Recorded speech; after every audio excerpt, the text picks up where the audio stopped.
Hi everyone, I hope you're all good.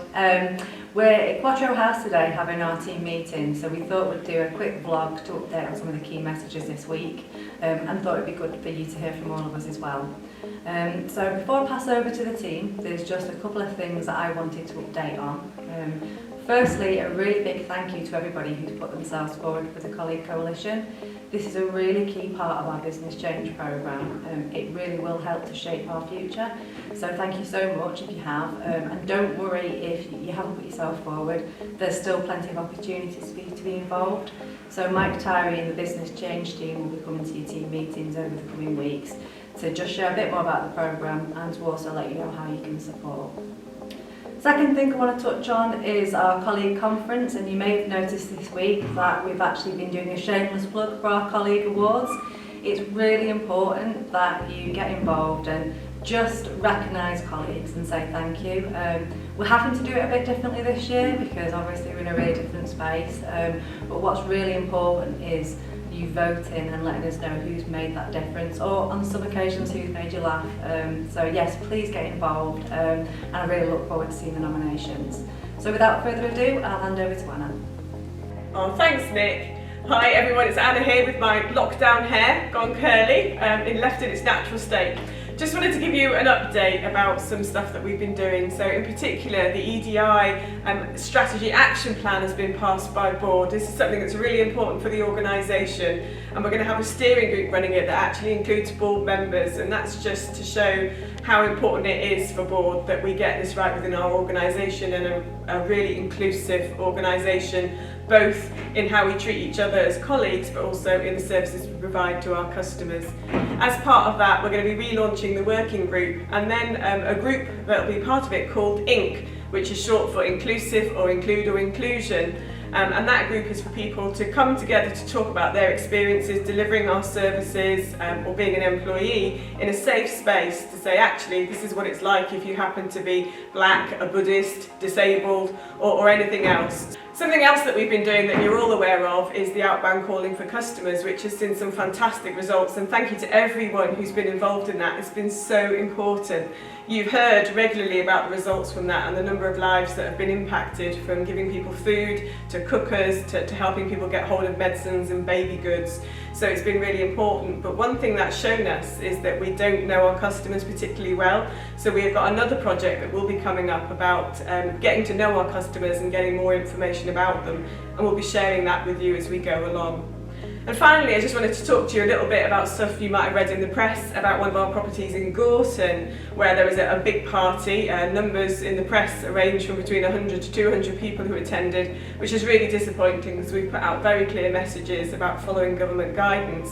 And we were fully supportive of Greater Manchester Police in getting the closure order on the property, which says that the woman who's the tenant there cannot have anybody else coming for the next 3 months. So we put a statement out in the press that says that. We wanted to emphasise how important it is both that our customers are safe, but you're safe as well.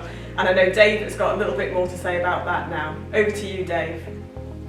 Hi, it's Dave Williams here.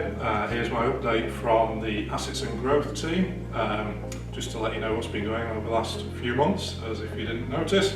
And I think I will probably start with health and safety. As you can see, I'm stood here at Quattro in the old boardroom, and it's been very neatly marked out so it's COVID safe.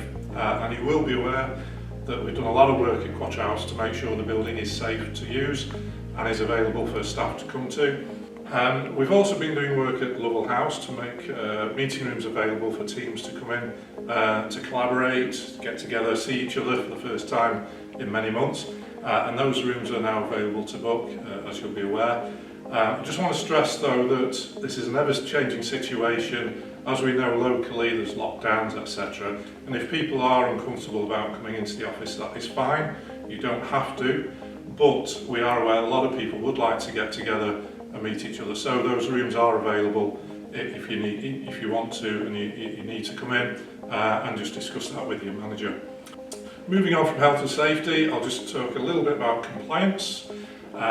We've had a big project on over the past few months to introduce a new system to ensure that we are compliant around some of the key areas of assets in terms of gas and electric and asbestos, etc. And again, a lot of work that's gone in from both the health and safety team, from the gas and the electrics team and others to make sure that system is working. It's now up and running for electrical certification, so we are safe in that area, which is really good. And a quick shout out to the gas team as well. Over the past month or two, we've maintained our really good access levels. Really pleased to say that we've done really well in this, and we're top of the charts for that really, and we are getting in and keeping up to date with our certificates around gas, so that's really good.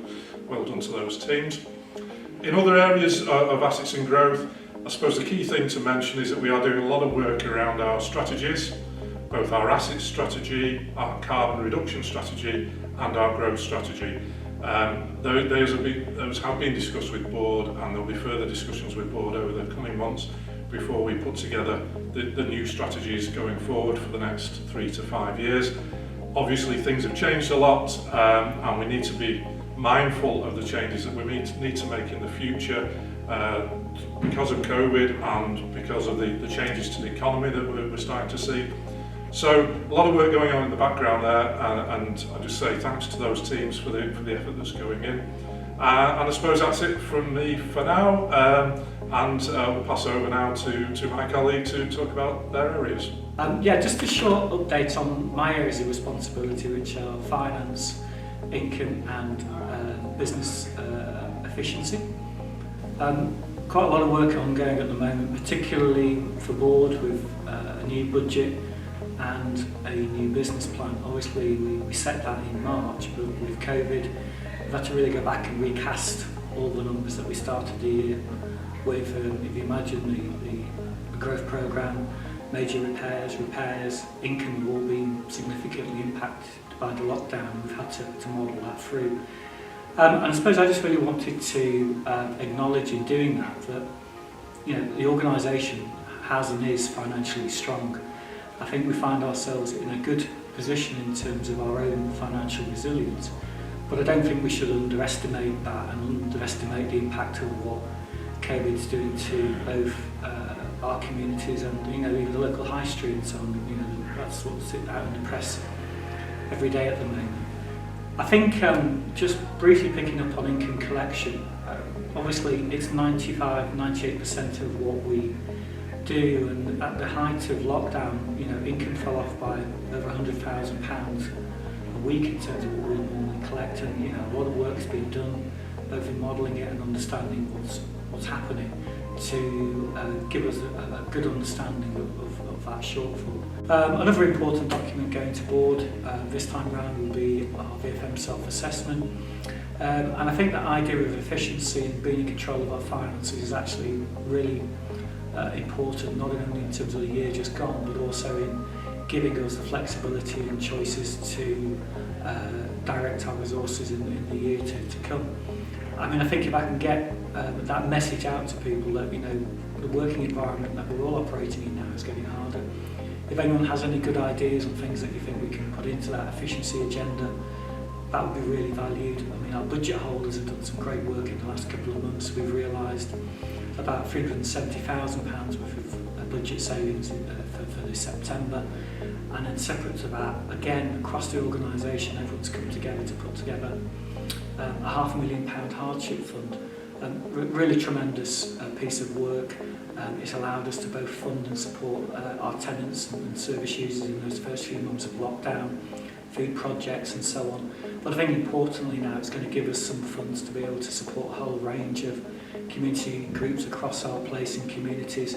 They're going to be really vital to people in the next sort of months and the years to come, I think. They provide that glue, they provide vital services and support to people in what is, you know, incredibly hard times. So I think efficiency, control, and us being in control of our finances, we are financially strong, gives us the ability to continue to deliver on projects and to be able to support our communities in the way that we have done today.